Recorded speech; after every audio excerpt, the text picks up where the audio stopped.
Oh, Matt here. I want to talk range of motion. A very common soundbite I see online is go to full range of motion, go to lockout, and people saying other people aren't doing full range of motion. There's no set full range of motion. Other than if you participate in a sport that has specific standardized rules that have to be followed in the competition of that sport, like powerlifting.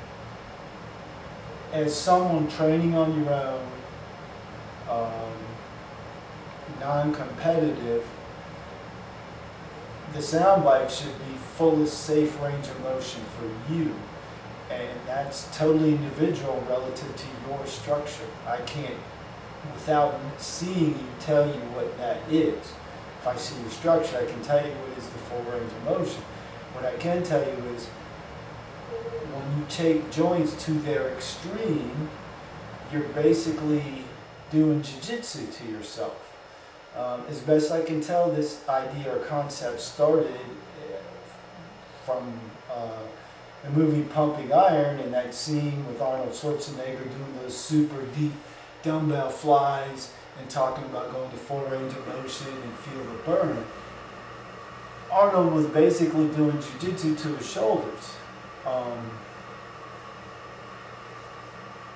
With that said, I also see a lot of folks talking about guys who are doing what's now being called like the prison style push-up, partial range of motion,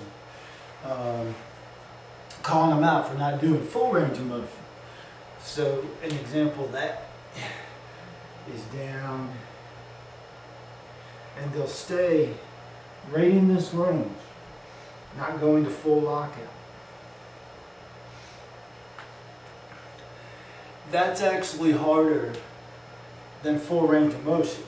If I go all the way up, then my body weight is on my skeleton. I lock my elbows and my muscles are actually working less. Watch as I break. I come down about a fourth of the way and I'm quivering now because I'm in a static hold, like isometric. So through this whole thing, my muscles are engaged. They don't get a break.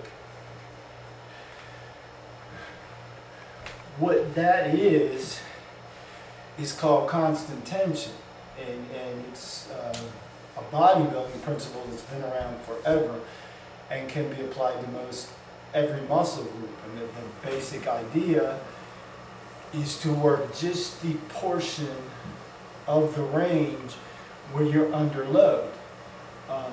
And it's quite intense, and you're definitely going to build muscle. Jumping from that, partial range of motion as far as progressive range of motion was a technique utilized across the board, like 1950s and back. That's how non-steroid guys got huge and got strong. So they do something like this, throw 200 or more pounds on the squat bar than they can handle and just lift it off and hold it and support it. Then over time, slowly start working their way down, doing even just a couple inches and doing reps, a couple inches down and back, slowly building up the strength. And as they got used to that, they'd add a few more inches, and gradually increase with this much heavier weight and working their way down to a full repetition rep. It's absolutely a valid way to train, yet I see a lot of guys that are not doing it properly and don't know they're doing it. They just throw on a bunch of weight and they're ego lifting.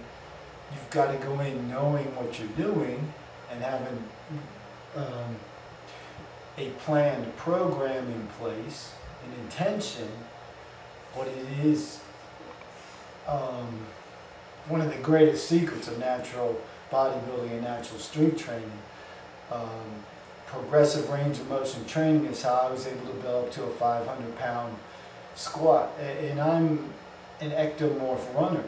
I mean, that was so far out of my universe. I didn't think I'd ever come close to anything like that.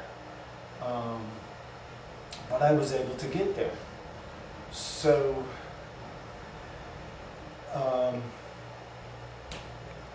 don't take everything you hear online like it's, supposedly from some expert or out of science. Research stuff for yourself and think for yourself, and apply a little common sense.